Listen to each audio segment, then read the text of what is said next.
Hi, welcome to Poetry Podcast. My name is Jamonia James and I am your host. On this podcast, we learn about life, what it means to be human, and how can we increase our usefulness in this world and in the world to come.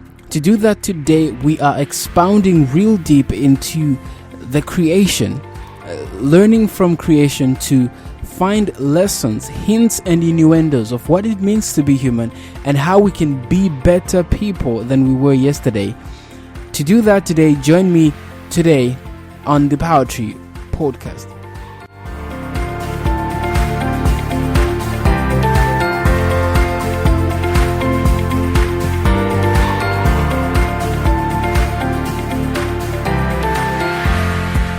Thank you so much, guys. To begin with, I should begin with an apology.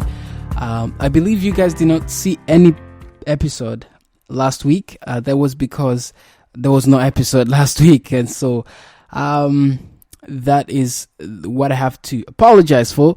Sorry, guys. We are still moving, though. And that episode is today now instead of last week.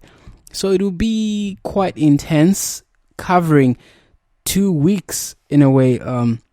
I know there will still be another episode after that, but this one will be kind of intense as well. We are looking into what it means to be human. And the preliminary thesis or argument that I'm making is that to be like God is what it means to be human. And the supporting evidence I have for that is we were created by God, and so for us to truly be human, or whatever you want to call it, we have to reflect God, because God is the one who has the finest and fullest definition of what it means to be human.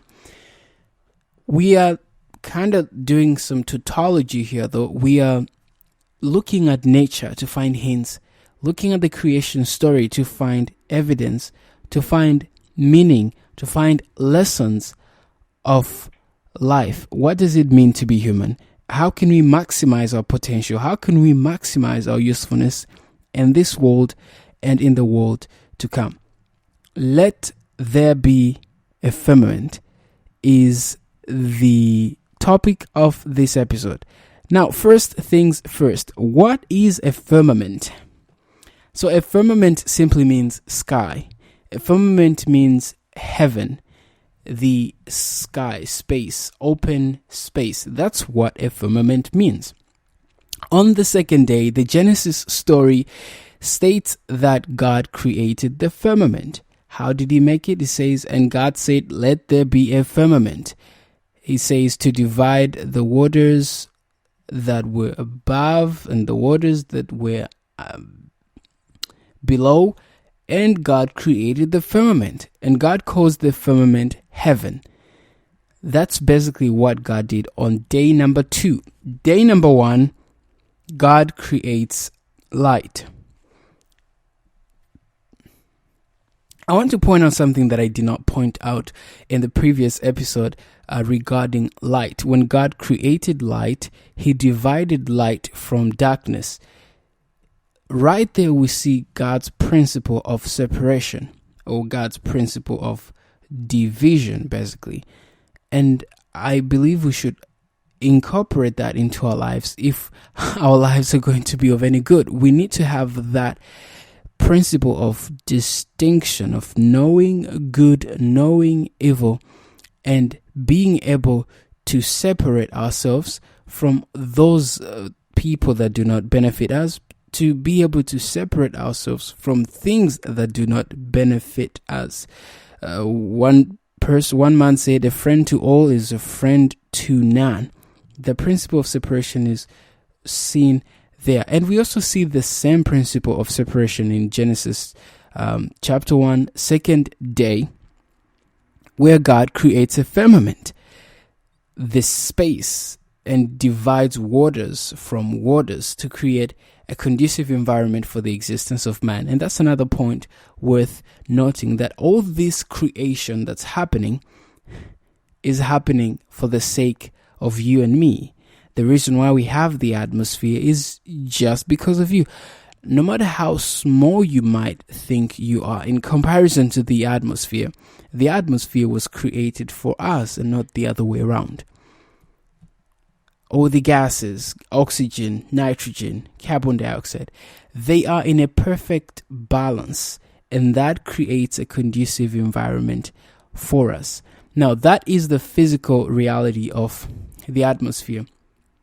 The only atmosphere that supports life, really, in the universe, or at least in the known universe, the only planet that have the perfect combinations of the gases for photosynthesis to happen, for respiration to happen, and all these other crazy processes that we humans go through. To that end, then,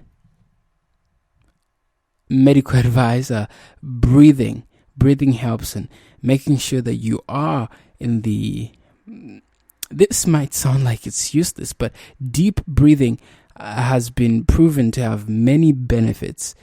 Breathing full, fresh air helps relieve the body and make sure that you are living to your fullest potential. If you are always in foul air filled with,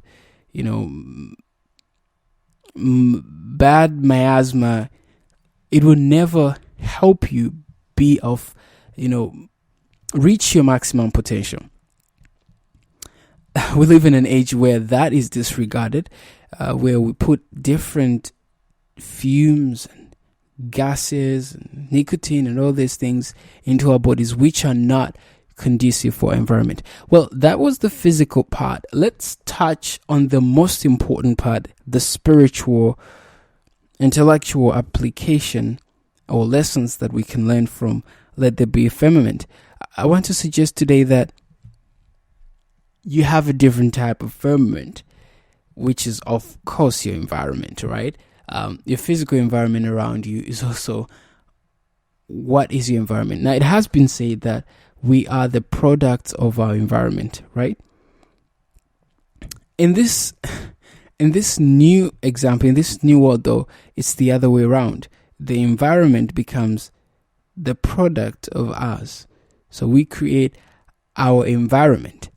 God said, let there be a firmament, and there was a firmament.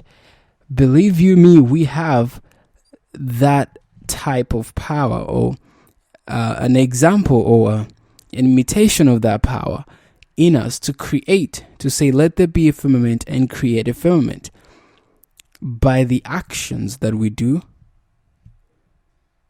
the very presence and our very deportment creates a type of firmament, type of environment around us, which affects other people. So what type of firmament do you have? What type of environment do you create by the things you do and by the things you say? Are you a good environment? Do you create a good environment? Another point I want to mention here at this moment is another level of firmament or atmosphere, which is really the most important one. Your thoughts in a way are your clouds. They usually pop in and pop out without notice sometimes, and the way your thoughts are, the type of thought climate or thought atmosphere that you have is what creates you and makes you to be who you are. So you need to have that regulation of the thoughts that you have. In fact, you need to have a mastery over your thoughts in order to have a fulfilled life and a life of victory. There's so much we can say about thoughts. There's so much we can say about having a good environment and making sure that it's conducive. Whatever environment you choose to be in, you will soon emulate the things in that environment, be it in a physical environment. If you're in an environment that's polluted, you will soon suffer the consequences of that pollution. In the same way, in the physical world, if you are, in the spiritual or intellectual world, if you continuously gather around yourself negative thoughts or misleading ideas, those will clog you up and will prevent you from having a successful life or reaching that potential which you were meant to reach. There's so much you can talk about this, but I am done at this moment. I hope that you guys learned something, and I know you did. You know why I know? Because I did. Thank you so much for joining me. See you next Wednesday. Before you guys go, wait. I need you guys to subscribe to my YouTube channel to receive more cool content. And also, if you do not like YouTube, if you do not like this episode on YouTube, if you don't like this podcast on YouTube, you can always find this on Spotify, Google Podcasts, or you can actually Apple Podcasts, or wherever you find your podcast. Just type in Power Tree and you should be able to receive the power instantly. Thank you so much for joining me. Bye for now.